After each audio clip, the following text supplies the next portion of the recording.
Okay. Thank you.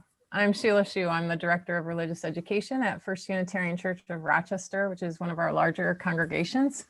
And I just wanted to share some things that I've learned at my community in hopes that you might find some wisdom in them. The first one being is the accountability of the religious educator. For myself, what's really helped me to try to keep widening the circle in terms of my RE program and the eighth principle is not looking at as a drop-in, like, as if you would put a Black Lives Matter sign in your building, but to really look at the system I'm working in. And the first thing for me is to understand my accountability as a religious educator.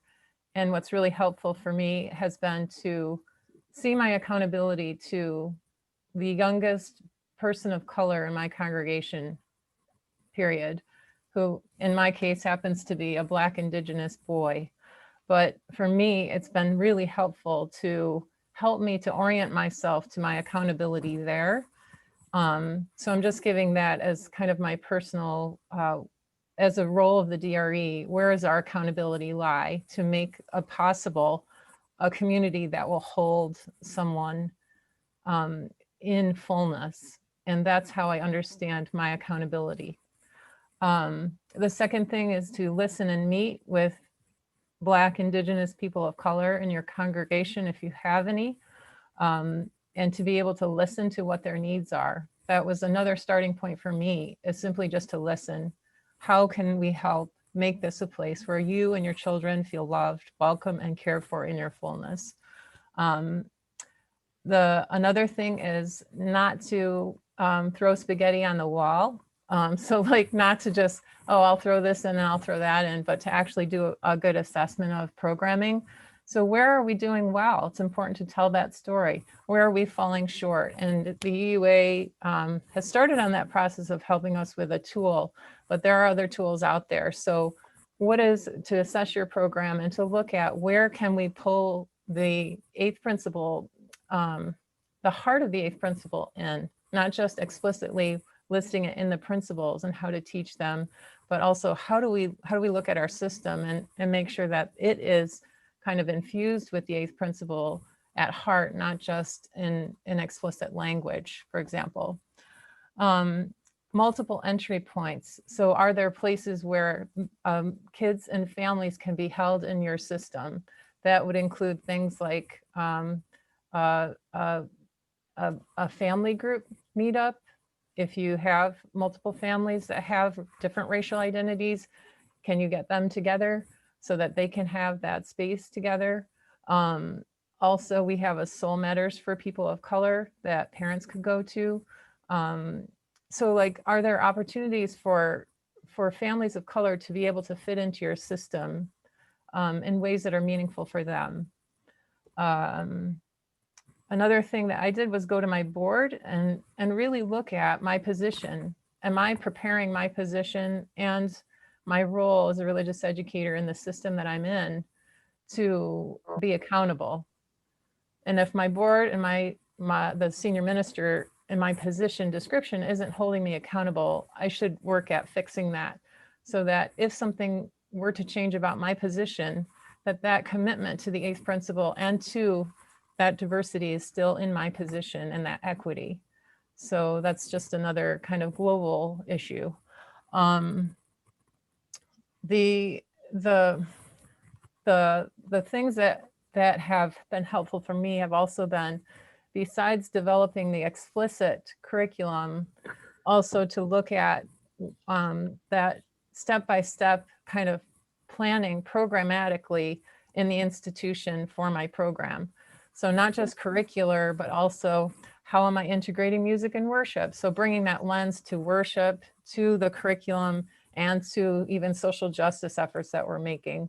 So it's the lens, but it's also the explicit resources that we have to address growth and identity development.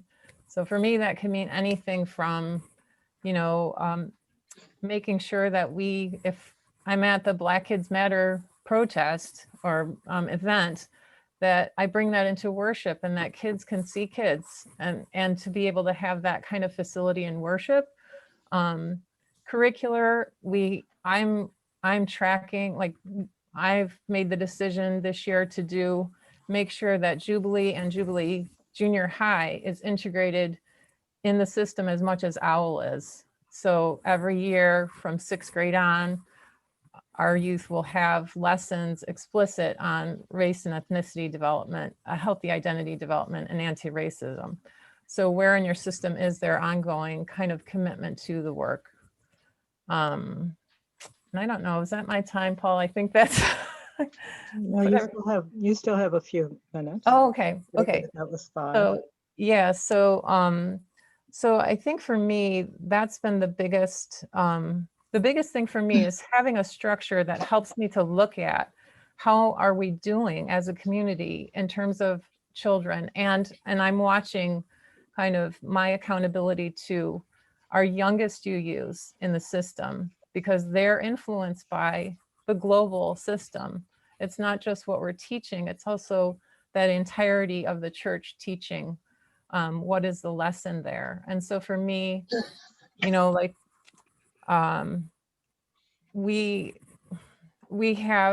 have certain things that I'm working on every year regarding this. So like Paula said, like this is kind of it's exciting work. It's work that brings joy into the system. It's not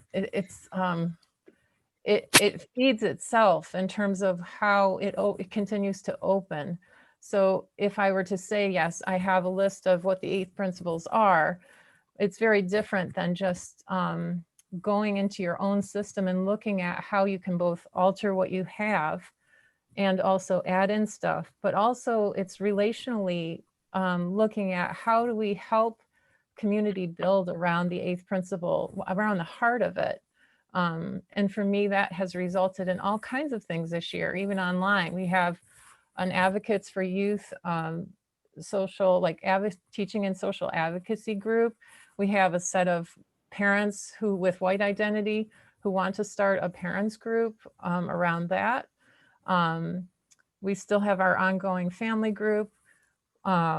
We have, it's just like, to me, it's like starting on that road, and wherever you are, just looking for resources to continue to assess and work on your program. I could not for the last 3 years, I've tried to figure out how do I get a co-leader in worship, and haven't gotten it. But this year I got money to do music. And so I'm working with musicians of color to try to help balance worship for us, for our kids. So thinking about that, like even if you can't take a full step in what you see or what people have asked for, at least to do something in the direction that will help that system become a wider circle for those families and for those kids. So I guess that's what I have to offer. I'm here if you want to ever reach out to me in terms of Paula and I have worked on Jubilee Kids, which is probably 10 or 12 lessons, and Junior Youth Jubilee is 12 lessons. And institutionally, you know, how do you help your kids to continue to grow in this themselves over time? That's what I'm after. I'm after the longer haul of how our children will be able to grow and change and start to lead us differently even. So thank you for listening. Thank you, Sheila. Good on the time use. And what I want to say is we know that this is just really teasing you and giving you just a little bit of what the full conversation is about. And very likely we will schedule something so that you can spend more time talking with religious educators. And there are also people who were invited tonight and others who we didn't invite who are also doing good work. So we will pick this up again for more conversation. Thanks very much, Sheila. See you. If you have to go, don't worry. You'll most likely miss our Q&A though. Okay. So next we have Robin Slaw, who is from the UU Church in Columbia, Maryland. Robin? Hi, everybody. So I'm the Director of Religious Education. Can you hear me? Yeah? Yes, Okay. very well. I'm the Director of Religious Education in Columbia, Maryland. We're between Baltimore and DC. I'm a lifespan religious educator.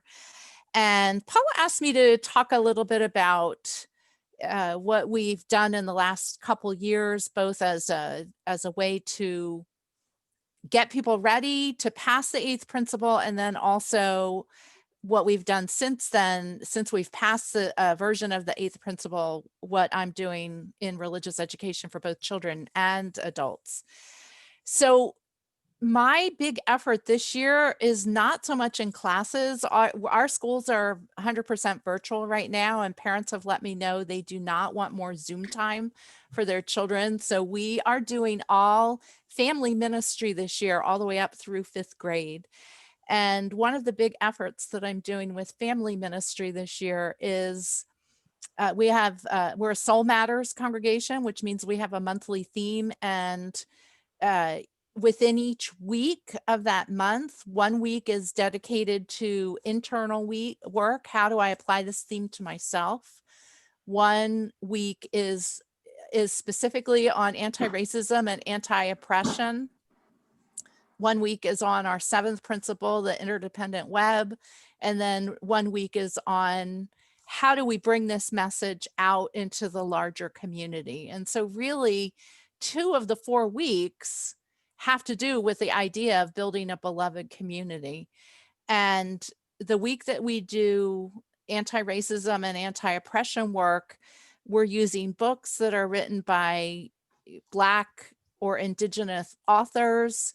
We're interviewing and featuring families of color and having them talk about their feelings around the whatever the theme is that month. And then we do a monthly family chapel, and all of those interviews go into a family chapel that we put up on YouTube for all our families to watch when they have time to watch it, because we found that having it at 2:00 on Tuesday afternoons just don't work. Not many families could make it at a specific time. Our middle school this year, because none of the curricula that we would normally use are doing well or would work well on Zoom, we're doing an entire year of anti-racism work. And so the first half of the year, they're using Tiffany Jewell's book called This Book is Anti-Racist. And we're meeting once a month to actually talk about the book in a live Zoom class. And we're meeting one other time a month just to have a fun day and play games with each other and build community.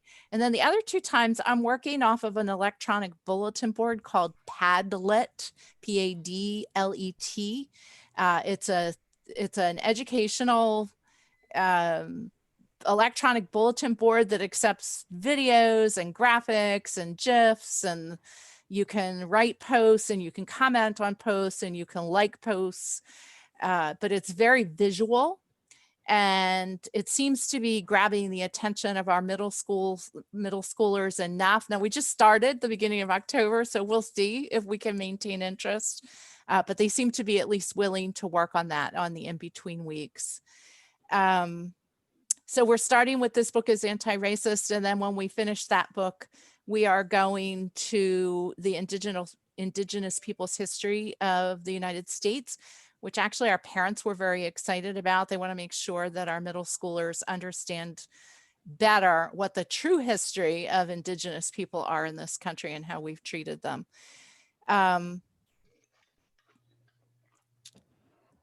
Yeah, I think that's all I want to say about that. I'm also running a bunch of adult book groups. Last year, I ran book groups continuously all year.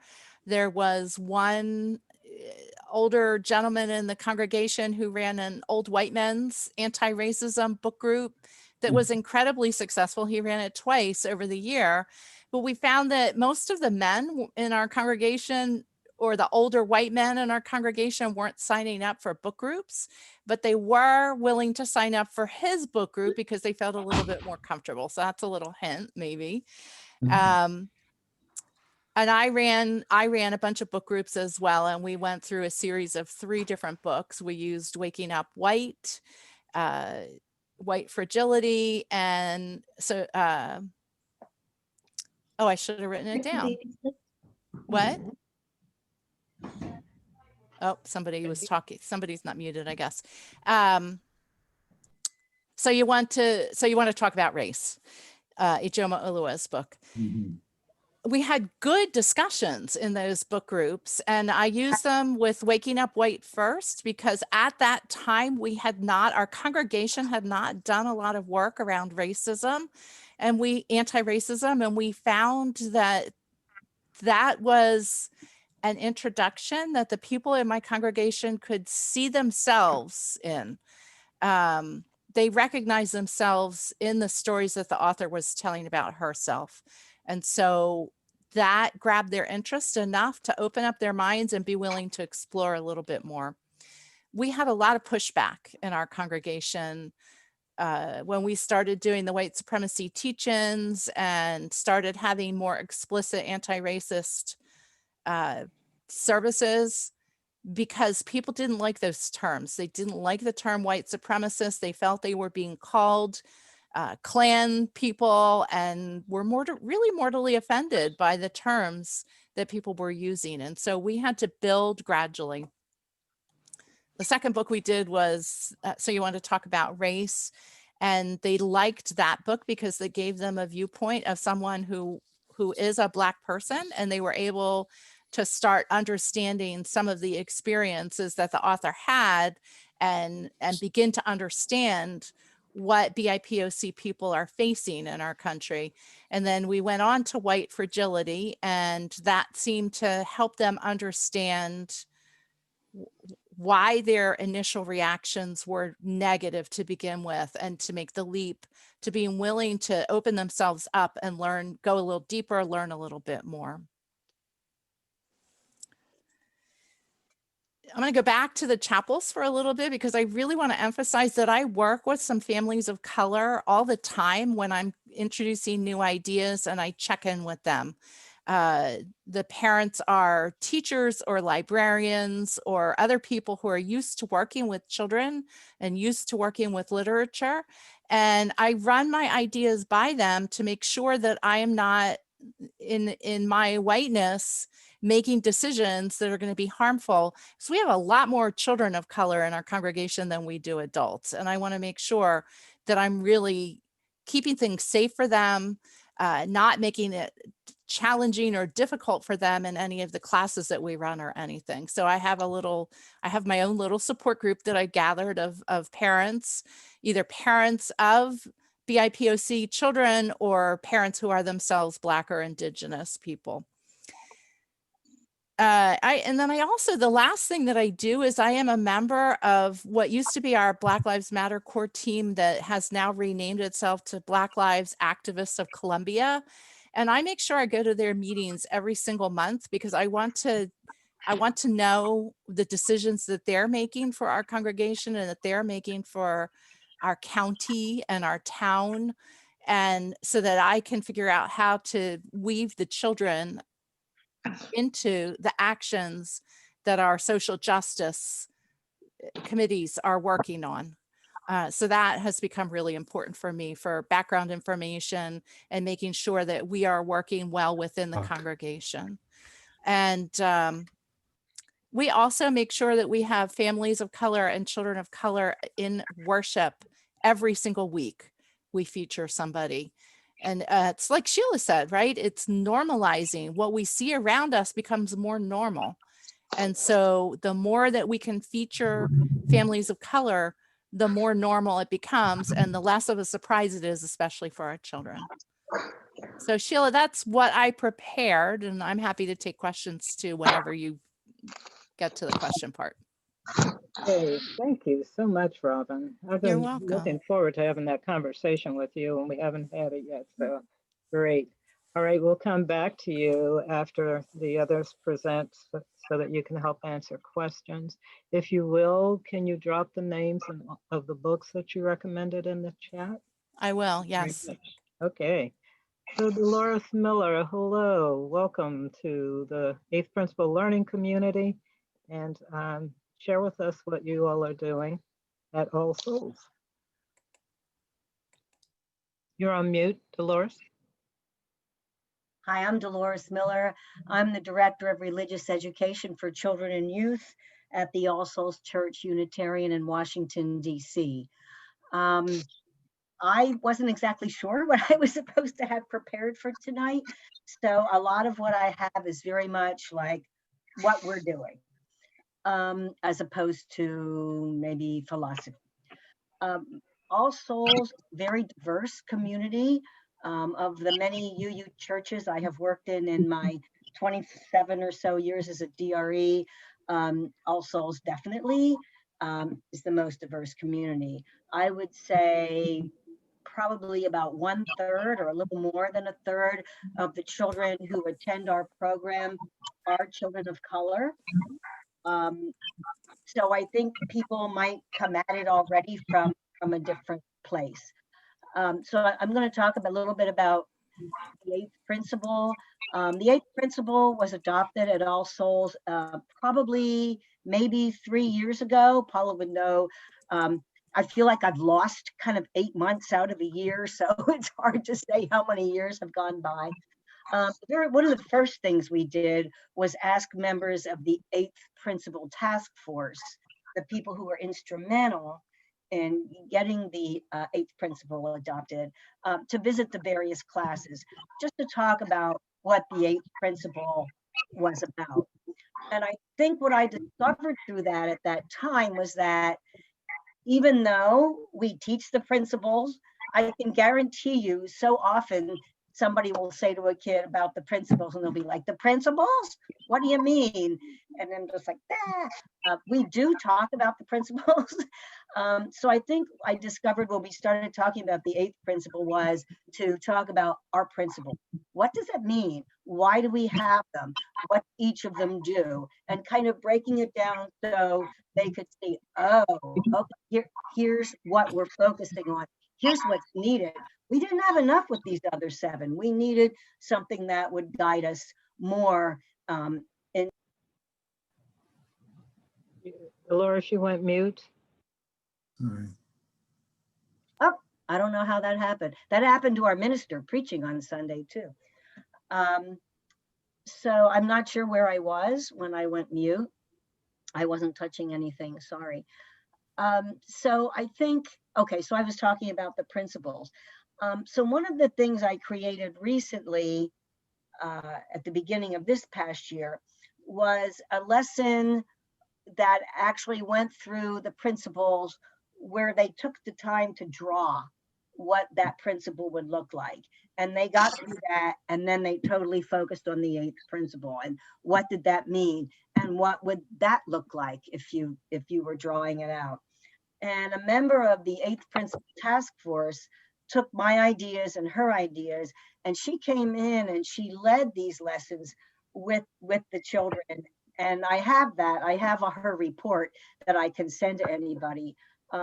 One of the things that they did was she took a simplified version of the 8th principle and wrote it on the board and underlined the specific words in the principle that they would need to talk about what it meant. So for instance, they spent time talking about the word build and talking about the word diverse, talking about the word multicultural, talking about beloved, talking about the word action, talking about the word stop and racism and oppression and ourselves, talking about those individual words and what they meant so that they could see the overall, get the overall depth of what the 8th principle actually meant, and then draw to them what that would mean. And she actually went so far as doing role playing with the children. And this was a woman of color. I'm so sorry, I didn't say that. Role playing with the children about where you step in, and she had herself be the person who was being oppressed. And she said with the 2nd and 3rd graders in the older elementary, it got very, very in depth. They really were very involved in talking about that. And interestingly enough, one of the things that they discovered was, how do you intervene without becoming the oppressor to the person who was oppressing? Because you're not going to get your message across if you just bully and then someone gets defensive. So I think, I don't know if I'm explaining that right, but I think that was um, a real kind of eye opener for all of us, as far as working to try to educate people, or and enlighten people as to how do you go about doing the work. So I thought that was pretty successful. I'm jumping around on the timeline here. We did Jubilee Kids last summer in 2019, and we did it with children. I think we had someone as young as 6 and as old as maybe 12 or 13. I think we discovered that for Jubilee Kids, your ideal age, by my experience, is about 8 to 12. And then I haven't done what Sheila was talking about, the Jubilee Youth. I haven't done that yet. I think we were planning on doing Jubilee Kids again this summer, but obviously not.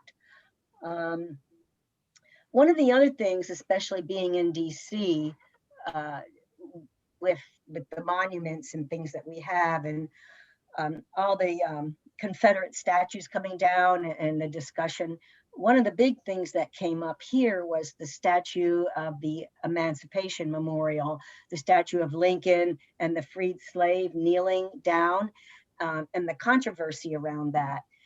And so what I was told by one of our older members, women of color, that she had a friend who did the reenactment of Charlotte Scott, who was the freed slave who commissioned the creation of that statue, and what her take on it was and her feeling.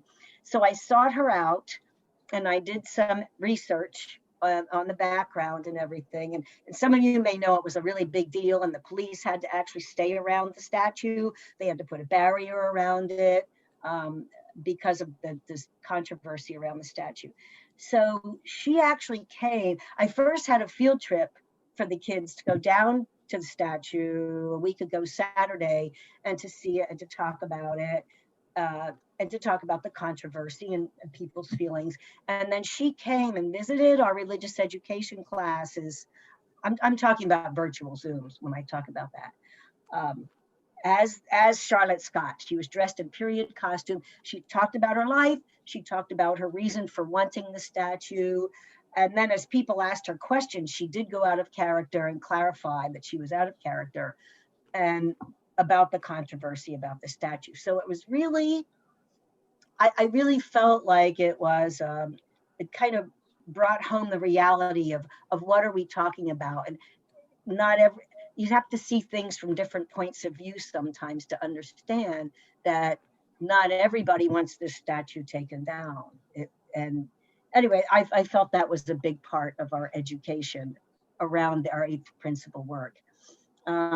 Again, I feel like education is really a big part of it, of children understanding. We didn't just start doing this work 3 years ago. We didn't just start doing this work, even 5 or 10 or 20 years ago. People have been doing this work for a long, long time. And I think it's important for them, well, especially in our congregation, James Reeb, who was killed when he was marching for voter equality, and he had been a former minister of All Souls. So teaching them about James Reeb. Nanny Helen Burroughs was another person who I actually came to do a reenactment last year. And then a few other lessons. I actually had one of our RE teachers, again, who was an older woman of color, who grew up and was able to teach in certain places as a woman of color, but yet she wasn't allowed to take classes in necessarily those same places. And it was just very interesting that she wrote a whole lesson about her experience, and about the letters from the Birmingham jail, from Martin Luther King. So I just see all this education as part of the children's understanding of, why do we need the 8th principle? what does it mean? What are we doing with it? How does it guide what we've already been doing for hundreds of years, and how are we part of that? So I see it kind of as an education thing. A lot of our children in our congregation, and that may be the same with a lot of you, go to vigils and protests on a regular basis. So they're very familiar with doing that. That's right. I did do another lesson in September that I wrote focusing on the 8th principle, where we ended up making protest signs or vigil signs for people to post. So it looks like my time is up, and thank you so much for listening. I hope it was helpful. Thank you. Yeah, what? Dolores. So let me ask if everyone would put yourselves on mute so we don't get the background noise. Thank you. Thanks, Dolores. You're going to stick around for Q&A, right? Okay, thank you. So next we have Carson Jones, who's the gentleman having fun with the puppets on our title slide. And also Jill Novinsky. Carson, you and Jill are going to talk together, right? Indeed, we are going to present together. I do want to say I'm very amused that you used that photo. I happen to be wearing that same Hawaiian shirt this evening. It's almost as if we coordinated and rehearsed this. So I love seeing that. And I just, Carson, we have a few people from Hawaii, so I'm sure they're feeling right at home with it. I'm always very welcoming in that respect. So thank you. And okay, so before you start, we were having a quick lesson about spotlighting and pinning. If I spotlight Carson and Jill, will they both be on the screen together? Experts out there? I think so. Yes, they should, if you have the right version of Zoom. Okay, so let me find Jill. Carson, I don't know if you want to start or if you want to give, there you are. All right, thank you, Bruce. Okay. Nice. Hi, Jill. Hi. Do you want me to kick it off, Carson? Should I? Kick it off. This was your brainchild. Excellent. You guys, I'm so glad to be here. Thanks for the invite. I couldn't be more proud to be in the company of people all doing the good work, getting into good trouble. I'm Jill Novinsky. I'm the Director of Religious Education for Children and Youth at the Community Church of New York. And I just want to open by giving a little bit of context to how it came to be that Carson and I did this work together on the 8th principle. We were doing the work inside of a collective that was really born out of crisis. At the beginning of the summer, as traditional summer camps were closing and congregations were losing their budgets and DREs were struggling, we sort of started talking about this collective, this teaching collective, and what it would look like. And we developed something called UU Kids Connect, a collection of 6 congregational leaders, religious education leaders came together and really built an entire body of work over the summer, the purpose of which was a few things. First of all, to connect kids, kindergarten through 8th grade, all over the country. We wanted to go beyond church walls. We wanted to go beyond state lines, and we wanted to connect folks from everywhere. We also wanted to uplift our colleagues who might have been struggling and sort of lighten the load by collectively working together to create a system that could support those who were losing their budgets or who didn't quite know what to do or didn't have the wherewithal in the middle of a global pandemic. And we wanted to keep the torch lit for sort of the greater denominational mission. So UU Kids Connect was born from those things. And I'll let Carson take over and tell like kind of how we structured that. And then we'll get into our work on the 8th principle. Yes, thank you, Jill. So hi, I'm Carson Jones. I am the Lifespan Religious Educator at the Unitarian Universalist Congregation at Shelter Rock. And so our inaugural summer for UU Kids Connect was an 8-week summer program during the period of time where camps typically would have been taking place. And our concept was 8 weeks, 8 principles. Very simple, just in order and a principle per week. So we had morning classes every Monday and Wednesday for grades K through 5 and twice monthly socials for grades 6 to 8. And with the Monday, Wednesday classes, Monday tended to be geared more towards kindergarten to second grade and Wednesday, third through fifth. But as time went on, we started finding some kids came to both. So we really had distinct programming around each principal on each session. So when we got to week 8 for the 8th principal, the 8th principal class began with defining racism for grades K through 5 as an invention, a structure that keeps the dominant culture, white people, in power. And as we know with structures, they can be built and they can also be taken apart. And so one of the activities we encouraged the kids to do as we did the lesson was to have building blocks with them, like, you know, Legos and blocks and all sorts of stuff, so that they could actually be building and doing stuff as we were teaching the lesson. So as there was no sort of globally known children's version of the 8th principle, although I really like the one I just saw in the chat a couple of minutes ago, we introduced it as written. We didn't use really children's language because this would be the first time a lot of these kids and families really were seeing the 8th principle. And so we showed it as written, and we made sure to highlight and define the concepts of racism, dismantling, beloved community.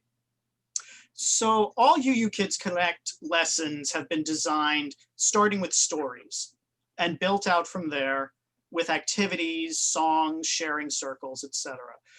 And the stories that we chose for the 8th principle were Something Happened in Our Town by Marianne Solano, Marietta Collins, Ann Hazard, and the illustrator Jennifer Zavoyne, and Anti-Racist Baby by Ibram X. Kendi and the illustrator Ashley Lukashevsky. And with Anti-Racist Baby especially, there are quite a few big words and concepts in that book, even though it's written for toddlers.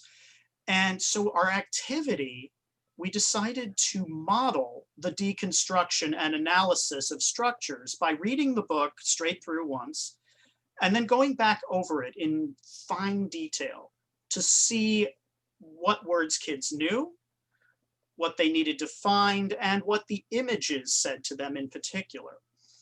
So Jill, in just a second, is going to show you our other super cool activity. Can't wait for you to see it. But I would like to mention that we closed our lesson by showing this really great video from an organization called Darkness Rising, and where a group of Broadway performers came together virtually from quarantine to sing and dance a new version of Brand New Day from The Wiz. And we showed this to illustrate that while this work of building a new world, a new day, a new beloved community may be hard work, there's also a lot of fun and joy to be had in building the beloved community. And speaking of fun, Jill, what have you got for us? Yeah, well, so that carried forward into how do we really bring the lesson home, right? And Carson mentioned words and the book Anti-Racist Baby, right? One of the things that we were exploring were what are some of the very fundamental elements of culture? So language, of course, is one of the very fundamental pillars of culture. And so we didn't shy away. I think the most important thing was we were looking at the entirety of how we taught these lessons as the lesson itself. Like our process in and of itself was a lesson, and then there were elements in it, of course, that were completely running the lesson fully. So how do we bring the lesson home? How do we make it fun, but how do we really make it engaging and have them walk away with something that kind of encompassed it all? So for the 3-5 crowd on our Wednesday Power Hour, what came to mind was some of the very basic dynamics that we're really talking about when we're talking about the 8th principle. Power dynamics. Who has the power? Who benefits from the power? Who's oppressed by the power? Who's making the decisions, right? And what does it feel like to be on either ends of those spectrums? And how in the world are you going to like impart that to kids 8, 9, 10 years old, 7, 8, 9, 10? Jenga. The game of Jenga is a stacked structure of blocks. The point of Jenga is when it is your turn, you are the decision maker. You choose which block to pull. You pray the whole thing doesn't fall down. There's stress about it. Everybody's experiencing something around that decision. So this is what I did. We attached labels to the Jenga game. You see, we have labels like school buses, voting, race, religion, public transit, free school lunch, clean water. And we worked with the kids. We called on them one by one. We asked them to choose a block to take away. And once a block was chosen, we allowed the rest of the kids to vote it out. Does anybody to say no? I don't think that should go. And what ended up happening was we had kids choosing a block, and because of the stress involved with being in a position of power in that moment, they would double think and say, wait, what does that mean again? You have to remember, we had kids coming in from all over the country.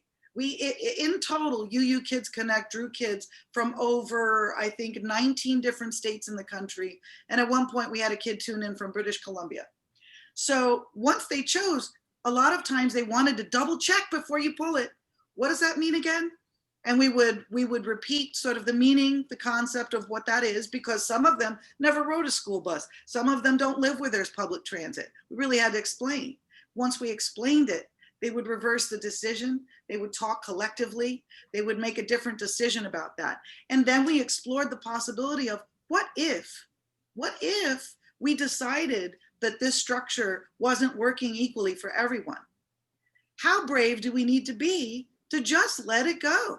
Dismantle it, take it down, and rebuild it together until it works for everyone, right? So that became like a super engaging way to impart it. We could turn the game, we could do it over, we could just let the blocks fall. And it really was a phenomenal thing to hear the kids hash through and exactly experience what it was to be the one in power and who was that going to affect. And in the room, because there were so many states involved, there were kids that would be affected one way or the other. So those were robust conversations. And this idea of not shying away from introducing the language like neutrality, like transcend, transform, centering, decentering. What's a narrative, right? Whose narrative is at the center? I mean, all of those concepts, once you give them language, it sort of takes a shape. And once it takes a shape, it can be manipulated. And for kids, our sense was that that gives them a sense of power and control. You know, I always say, like in the words of Chief Seattle, we didn't inherit the earth from our ancestors, we're borrowing it from our children. So after all, they're going to hear about all of these things. And in our conversation, Carson and I, in developing the 8th principle lesson, it really became this idea of, do we want them to hear it from everywhere? Or do we want them to start with hearing it from us? So whether or not they understood fully wasn't our aim. Our aim was to model everything that we were talking about. And I think it worked. I think it worked brilliantly. It was a lot of fun, and it was really, really interesting. And I think that's it. Oh, there's always more. Wow, that was great. So you all see, I love working with religious educators because they're so daggone creative. And they're ready to play. I've never seen a group of adults so ready to play. It's just so refreshing. So this was great. Let's see, Bruce, can you spotlight the other speakers? Oh, before you do, let's take a moment.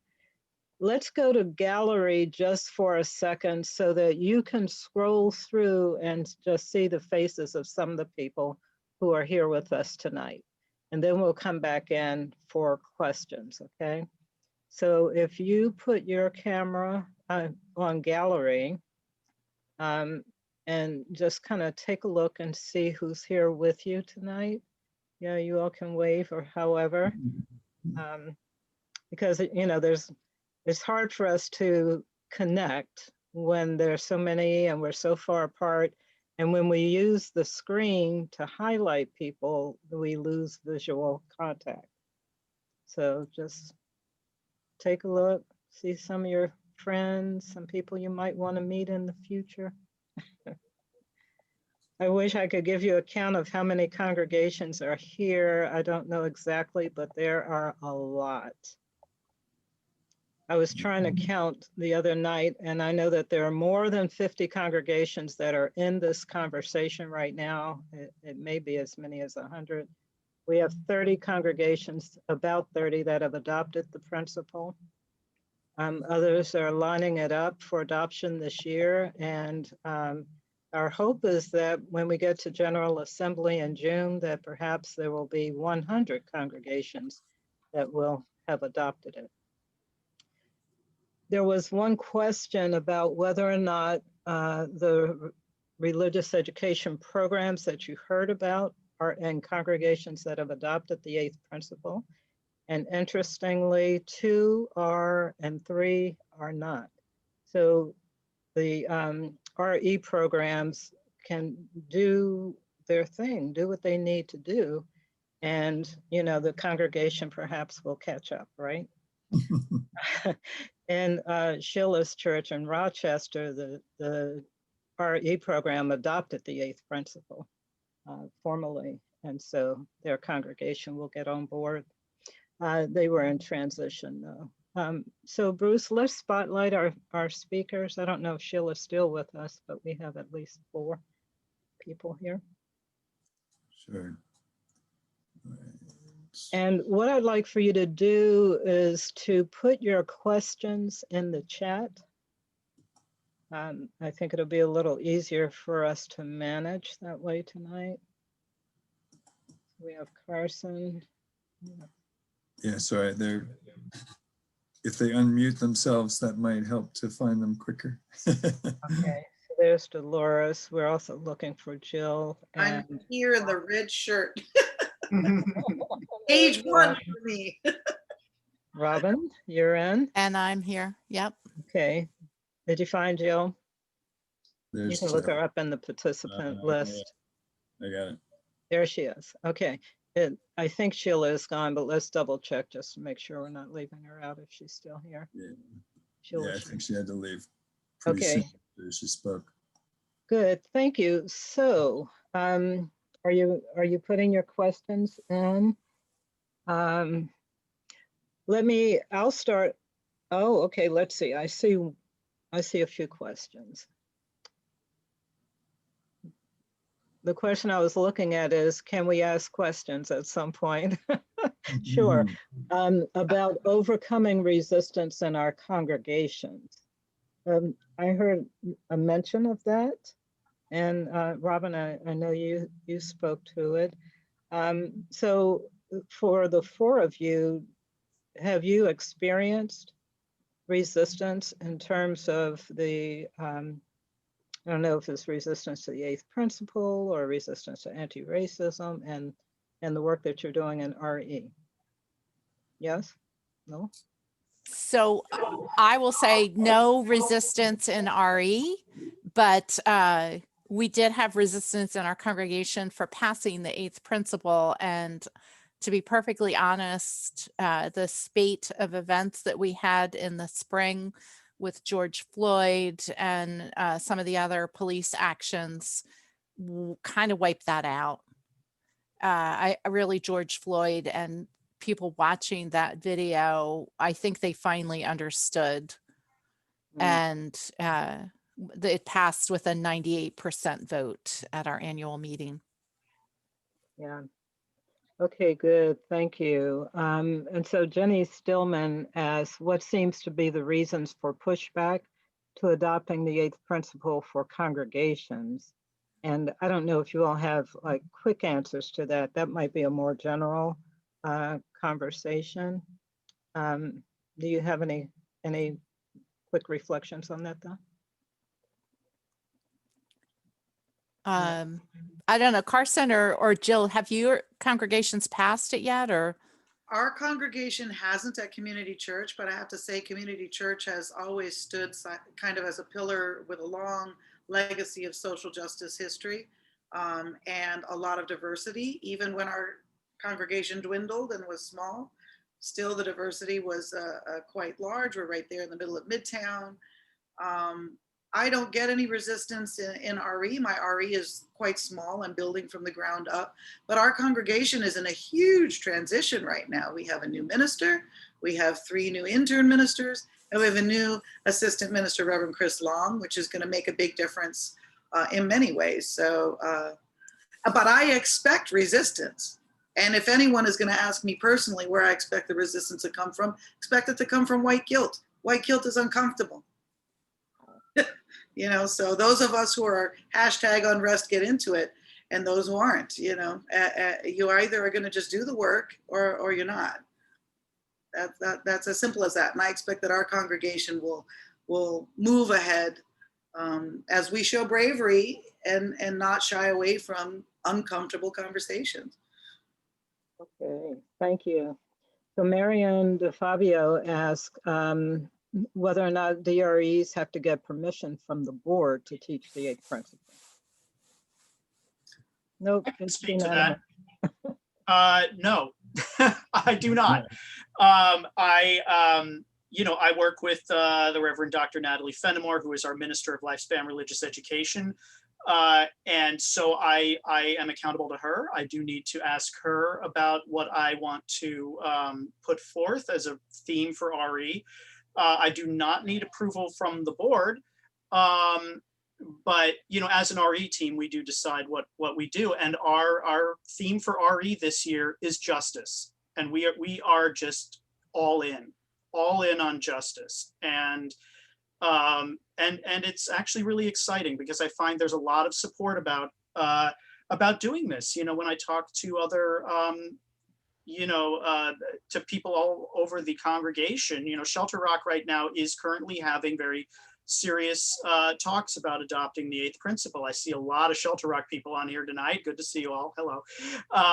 And that's exciting. It's really exciting. You know, because you know, these conversations, I don't know where they were when I first, you know, came to this position, but when I started, you know, about 3 years ago, I came in just having heard about the accountability assessment tool for dismantling white supremacy in religious education, and was very excited about entering the pilot program. And you know, Natalie said, okay, great, apply for it. And we were accepted and we did do it. So, and we've continued the work, even though the pilot program was only 6 months long. The group that I put together, the task force, still meets. One of them's a college student. She was a youth at the time. She's a college student. She meets with us on Zoom before all of this, before Zoom was like a thing that we all did. You know, this was how we met. So, so no, I've actually had a very positive experience with working with anti-racism. I would echo that. I don't have to ask permission from the board, but I do, of course, report to the board regularly. I go to every board meeting, and once a month I write my report and I tell them what plans I have. And I also give them a recap of what I'm doing. And I feel extremely supported in the work. I even asked my senior minister if I could go ahead and put on my little RE section on the website, can I say 8th principle, like our 8 principles? She said, well, you might, yeah, absolutely, but you might want to put something in parentheses that says pending a congregational approval. I didn't do that. I think it's okay. Because I think we're really 3/4 of the way there, but I do find, you know, and we have small circles of conversations, how to be an anti-racist, book conversations that are now traveling into mission statements. It's clear that we're on a trajectory toward more and more social justice work. So I feel very supported, and I feel like, you know, yeah, sometimes it is sort of probably seen that, oh, well, that's the kids' thing, so it gets less concern. But I do think that the educators are the root of everything growing forward. So we're busy planting seeds and tilling soil. And I'm very happy to say that I feel totally supported by the structure within the church. Okay, good, thank you. And so it seems like a number of the questions really are more general around adoption of the 8th principle and about resistance. And so I want to try to keep us focused so that you can benefit from hearing specifically about religious education. Let me ask, do you all have a structure that includes parents and how you engage the young people with the eighth principle and anti-racism?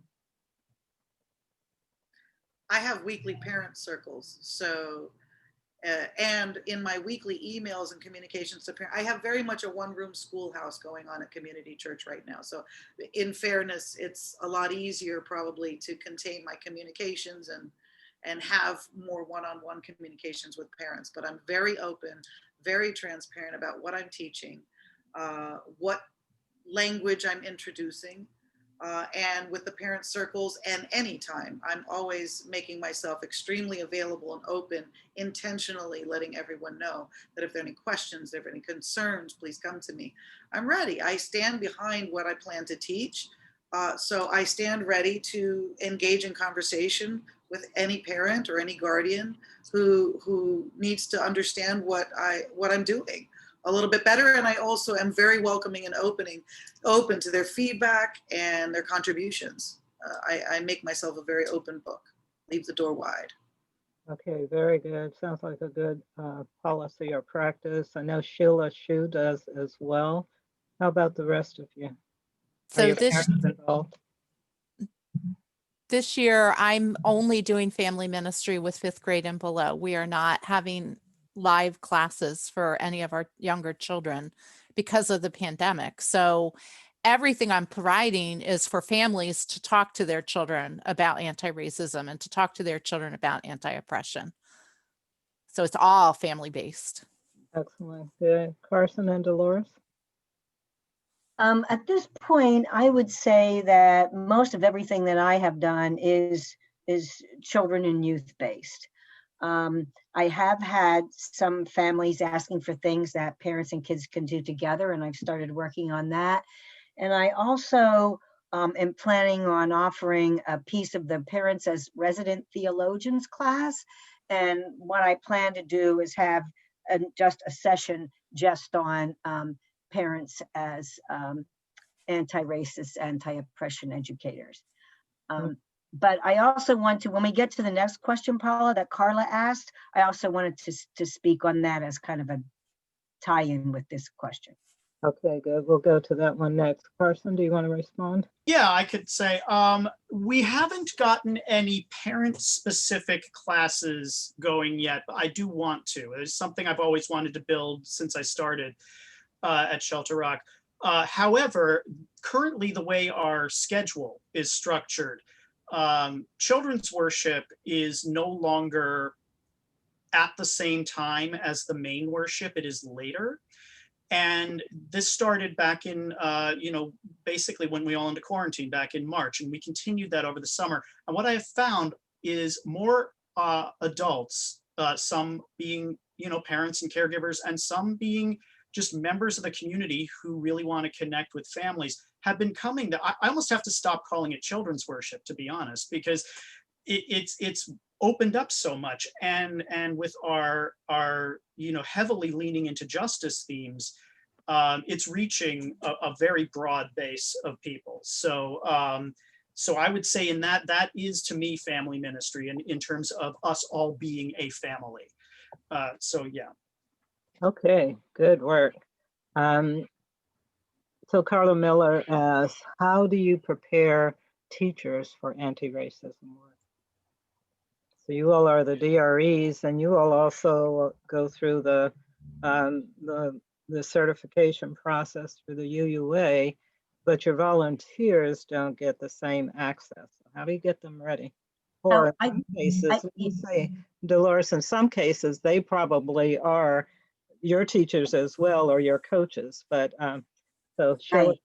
Yeah. Yeah, that I'm really glad Carla brought that up, because that's been a real issue for me lately, is getting resources that are, and like there was something recently that was written from a grant from the church in Charlotte, Leah Derlin Jones's church. And I read through it, and it has a lot for like from preschool through all the way through high school, but there's nothing about, I just don't feel like I can just hand this to my teachers. I mean, we wouldn't do that with OWL. We wouldn't just say, here, teach anti-racism to your class. So it's really been, I've talked with people from the transformation team about it, which, oh gosh, sorry, I'm using local terms of things.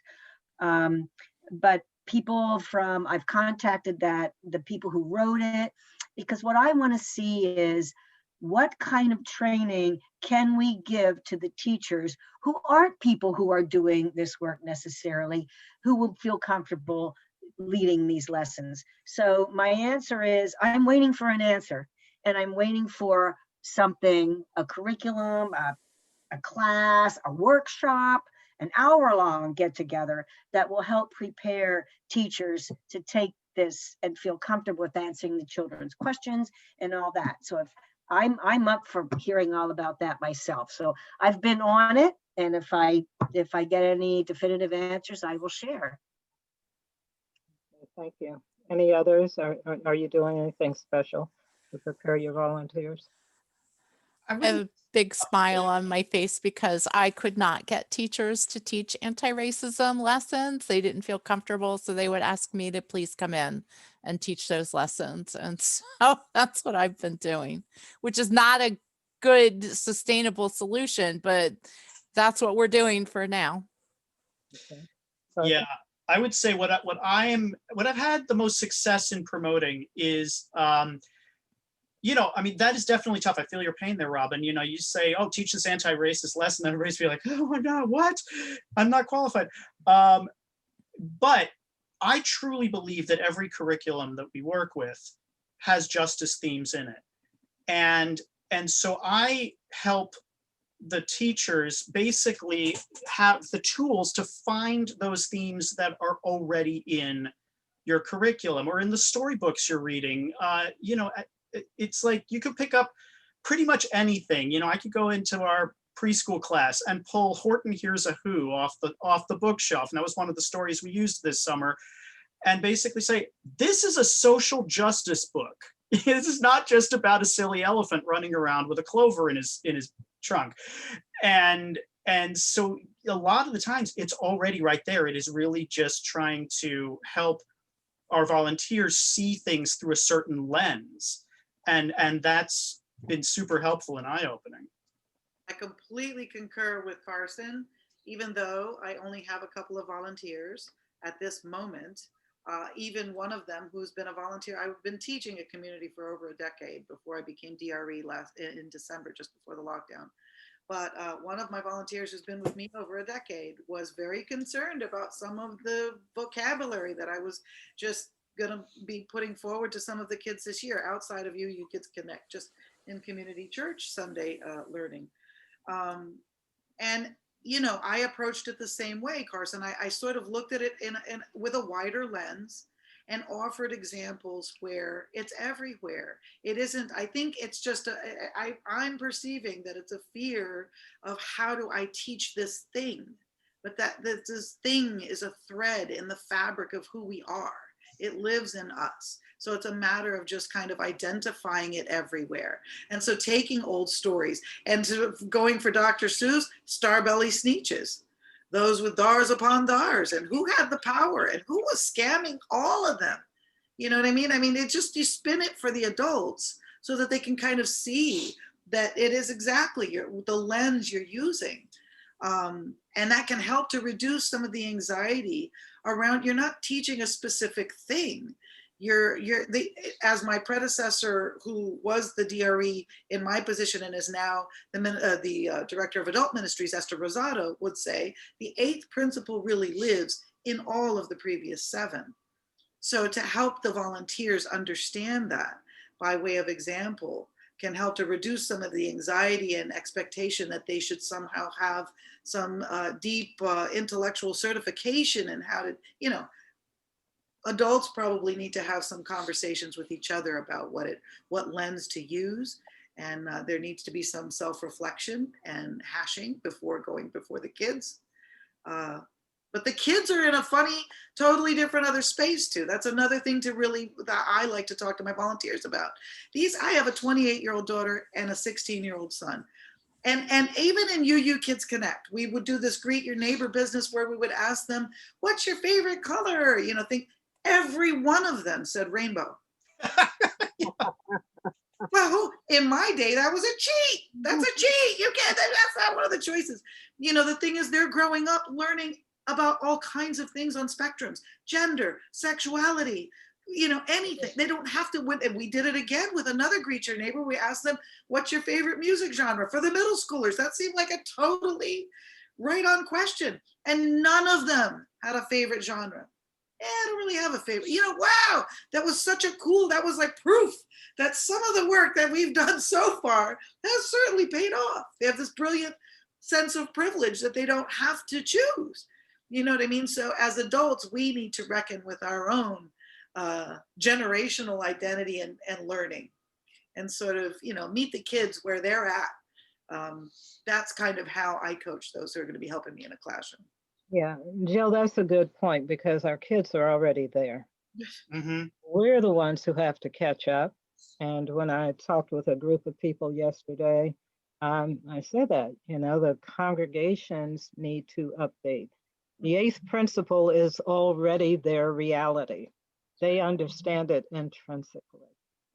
Yep. We're the ones who have to bring it to life in the congregation so that the children see us living what we say we're about. So real important. Thank you. So there are a few other questions here. There's one for you, Jill and Carson, and I'm going to come back to that. First, let me ask, do any of you involve the older kids as middle school age in your planning, as in the middle school age in your planning? I don't currently have middle schoolers. I have some on the cusp, not quite there yet. But I would absolutely 100%. Carson, I see you shaking your head. Yeah, absolutely. I always check in with our youth. I remind them constantly, they're the ones who inspire me to do this work. And so I beginning of this year, I basically said, we're doing justice this year. What are your most important issues? I want to hear from you because these are the relationships that we want to build and want to respond to what your concerns are. So absolutely, they're always in the conversation. Okay. And they're on a couple of my task forces too. I have youth on a curriculum review committee and, as I said, the dismantling white supremacy task force. Yeah. So there are a couple of things in the chat, and I'm having a hard time finding them again. Oh, here's one. Pamela E. Ice. I guess my question is moot since congregations have already adopted the eighth principle as is. So your question, and I think a couple of other people are raising questions about the language, about multiculturalism being a way of kind of diluting the importance of race, that race is playing in all of this. But it sounds like all of you are actually using the language itself, right? The language of the eighth principle, pretty much. Okay, do you have any comments? I know, so this is, I think, another generational thing. Upstairs, I hate the upstairs, downstairs metaphor, but I just said it, right? And I'm not being nice about that. So let me change and try to be nice. So there's kind of a division generationally as well as spatially, right? Between religious education and the adults in the sanctuary. But it seems that the language is less touchy for RE than it is for people who have already been socialized, especially socialized into a colorblind way of doing social justice and engaging the world. That's where I'm going. Right? Yeah, I would also offer that when it comes to the introduction of language or the conversation around language or the teaching of terminology and concepts, that coupling things appropriately to give context to it For example, if you're going to be talking about race, just as Carson said, introducing race and racism as a human-made construct and what for, then you're giving it a little bit more. It's not just race, it's this idea of power, you right? And so when you couple those things together, you know, I think generationally, maybe even me growing up, things were very, for lack of a better term, black and white. It was very, there wasn't a lot of spectrum to look at. There weren't shades to look at, but it's a very layered onion. There's no way around it. It's a layered onion. It's not black and white. It isn't one word and another word. It's not either or. It's both and. It's all of these things. So not being afraid to, you know, do the work of figuring out which things do you marry together and talk about in relationship to one another, that gives a context where the learning can really happen, you know, and then scaling it depending on what age you're talking about, and then involve them in that conversation. Yeah, good, thank you. And Bruce, I brought you in so that you can comment on these things as well. I was just thinking that we certainly, I think Paula and I would both agree that there have been times in the history of the UUA when multicultural was an avoidance of talking about racism, but one of the aspects of the eighth principle is that it's not only racism.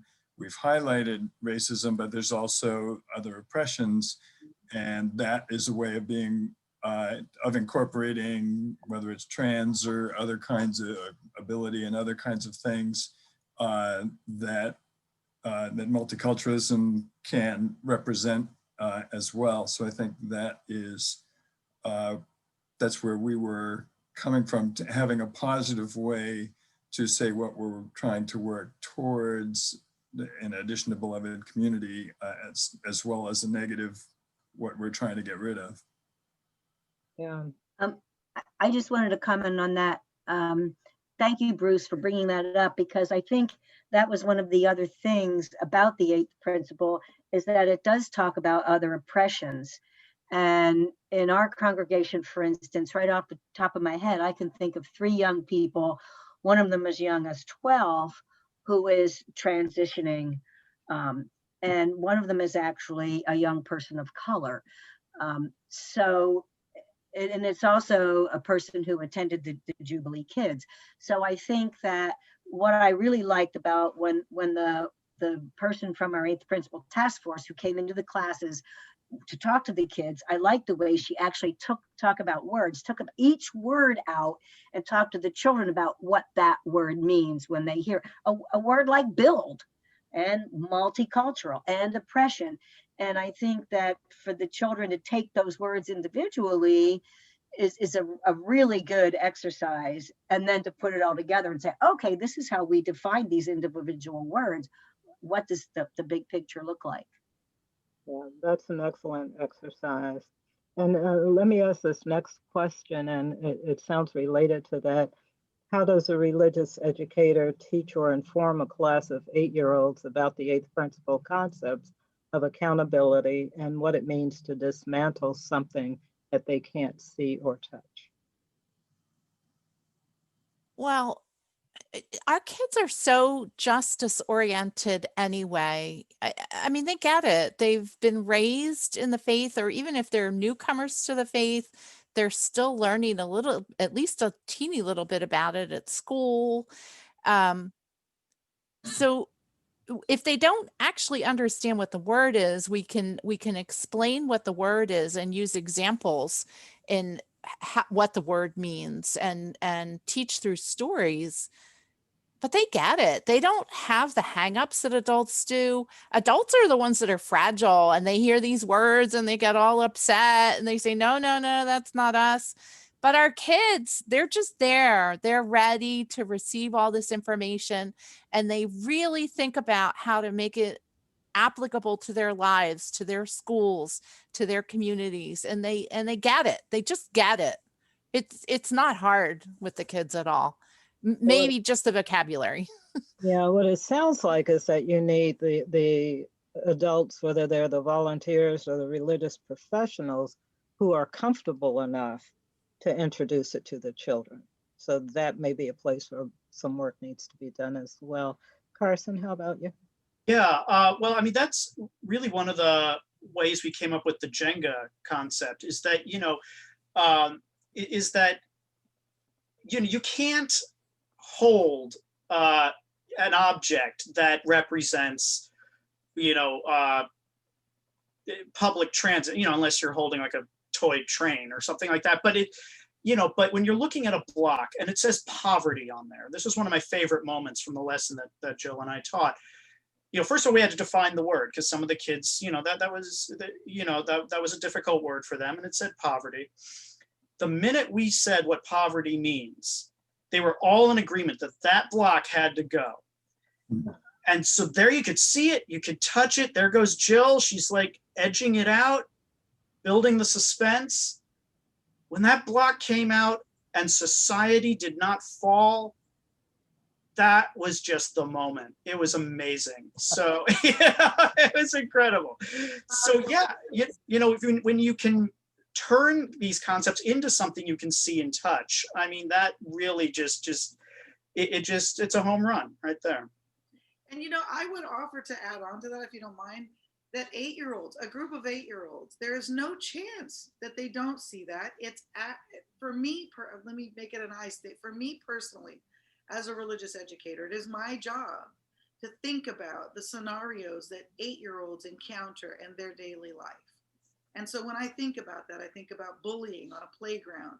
I think about cyberbullying. I think about social media and all of the things that they're attached to as an 8-year-old, right? And there's no chance that within that framework that they are living, I can't find structure that could suggest power dynamics and otherness and a need potentially for dismantling and rebuilding. And so in there, I can do 8th principle work, because if we're talking about all of us being connected, the interconnected web, then, and each and every person is important, then we understand that we need to go where, we're talking about the difference between equality and equity, and making very clear, drawing really clear lines between equality, equity, and from there justice, and from justice to liberation, right? Then, that's the time that we know why we're focusing on Black lives. Why are we focusing on indigenous peoples?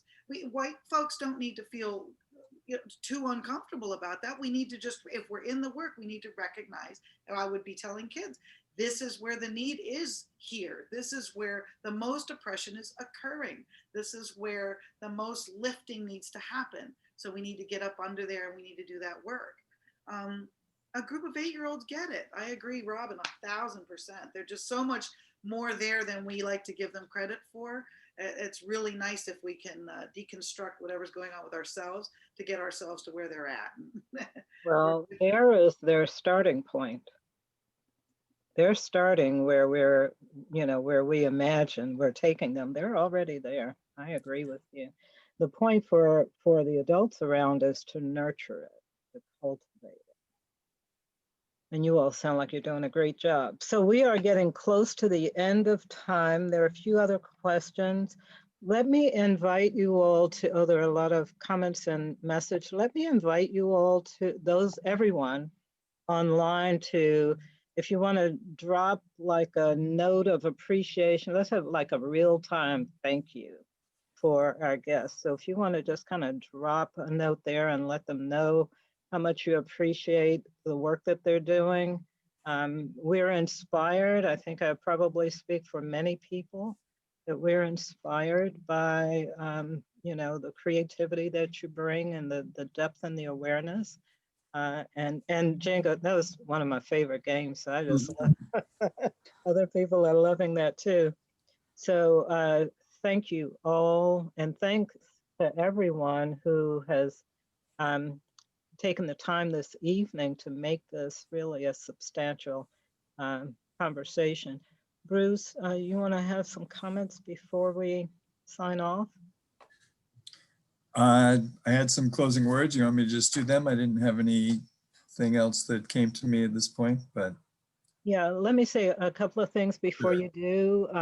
So look, if you're on the Facebook group, kind of check there and see what's coming. We will schedule another conversation around religious education, and so just look for it. We don't know what it'll look like yet. Also, John Harris, are you still online? Say something out, John, so your picture will pop up if you're there. John? Okay, well, let me say, we are back, we have now Jubilee for, which can be done virtually. A couple of people here from Hawaii who have already done it. The next one is scheduled for November 13 through 15. I kind of wanted to ask John's permission before I put it out there. We can handle 40 to 60 people, and there are more than 30 people already registered. So this is a good way to help the volunteers get ready, people who are teaching religious education too. But so you can go to the Central East Region website, and the registration is there. It happens in the weekend from Friday evening through Sunday. And registration is $160, and it's worth it. Let me see. Someone asked where each presenter is from. Carson is from Shelter Rock in New York. Dolores Miller is from All Souls Church in Washington, D.C. Robin Slaw is from Columbia, Maryland. And Jill Novinsky is from the Community Church of New York City. And Sheila Shu is from Rochester, New York. Oh, thank you, Karen. You're fast. Okay, so let me see. I think that's all we need for right now. We don't have financial assistance for the Jubilee, but congregations, your congregation might. And I don't know if you're a member of Laredo. I don't know if Laredo has monies for things like that. But maybe that's something we should look into. Can there be a pot of money? So, all right, with that, I'm going to turn it over to Bruce to close us out. And thanks again, everyone. Thanks all of you for sharing your good work. Thank you for the invitation. That was Yes, really Thank you. Yeah. This is a couple more words from John Lewis. When you see something that is not right, not fair, not just, you have to speak up. You have to say something. You have to do something. I say to people today, you must be prepared. If you believe in something, you have to go for it. As individuals, we may not live to see the end.